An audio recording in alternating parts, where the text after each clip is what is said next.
अरे ये सब क्या हो रहा है मैया? पूजा। कभी बाबा से भी पूछ लिया करो कान्हा। बाबा से काहे पूछ लिया करे? मेरा लल्ला तो बस मुझसे ही पूछेगा।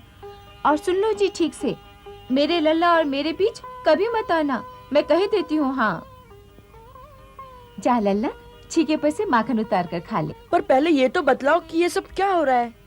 ये सब देवराज इंद्र की पूजा के लिए है मोहन। पर इंद्र की पूजा किस लिए कर रही हो मैया? अरे ऐसा नहीं कहते लल्ला, देवराज का क्रोध बड़ा भयानक होता है।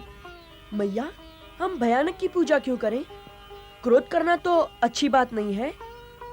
ये कैसा भगवान है मैया कि पूजा न करो तो क्रोधित हो जाए? पूजा करना तो प्राणी का कर्म है ना मैया, परंतु पूजा करवाना तो भगवान का कर्म नहीं हो सकता। अजी, आप मुस्कुरा क्यों रहे हैं? समझाओ इसे। तुम ही समझाओ, मैं तुम्हारे और तुम्हारे कान्हा के बीच में क्यों आऊं? वैसे ये बात तो मन लगती कर रहा है। आप पिता हैं, पिता। बेटे को समझा नहीं सकते तो ना समझाओ, पर भड़काओ तो मती। तुम्हारे कान्हा को कोई नहीं भड़का सकता यशोदा। दूसरे लड़के तो केवल गईएं चराते हैं। ये तो सारे नंदगांव को चराता रहता है। बस मैंने कह दिया ना कि इंद्र की पूजा नहीं होगी। ये पूजा तो पुरखों के दिनों से होती चली आ रही है लल्ला। पूजा बिना तो जीवन ही नहीं।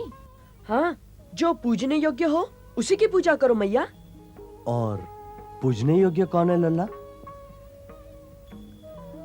हम तो ग्वाले हैं ना बाबा, हमारा जीवन तो गौ से जुड़ा हुआ है, तो फिर हमारे लिए पूजनीय है गौ।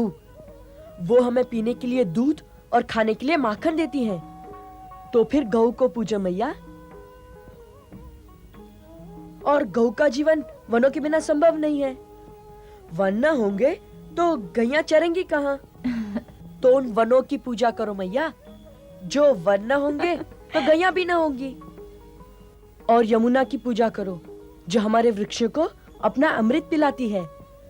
और पर्वतों की पूजा करो मैया, जो जाते हुए मेघों को रोककर वर्षा करवाते हैं और जिनके कारण हमारे वन हरे भरे रहते हैं। इन्हें पूजो मैया, बस यही पूजने योग्य है। और हमारे पूजने योग्य है हमारे गोवर्धन पर्वत। और इंद्र के क्रोध से मत डरो मैया, क्योंकि जो पूजनीय होता है वो क्रोध नहीं करता।